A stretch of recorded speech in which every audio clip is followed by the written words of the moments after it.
চোটের জন্য দেশের হয়ে দুটি ম্যাচ খেলতে পারবেন না লিওনেল মেসি। আর্জেন্টিনার ফুটবল সংস্থার পক্ষ থেকে জানানো হয়েছে আমেরিকায় দুটি প্রদর্শনী ম্যাচই পাওয়া যাবে না বিশ্বকাপজয়ী অধিনায়ককে।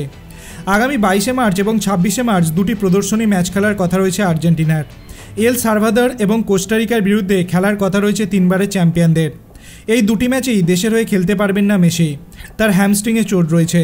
আর্জেন্টিনার ফুটবল সংস্থা এক বিবৃতিতে জানিয়েছেন, আমেরিকায় অনুষ্ঠিত হতে চলা দুটি প্রদর্শনী ম্যাচে আমরা পাবো না আর্জেন্টিনার অধিনায়ক লিওনেল মেসিকে। তার পায়ে চোট রয়েছে। ইন্টার মায়ামির হয়ে ন্যাসিভিল এফসি ম্যাচে চোট পেয়েছেন তিনি।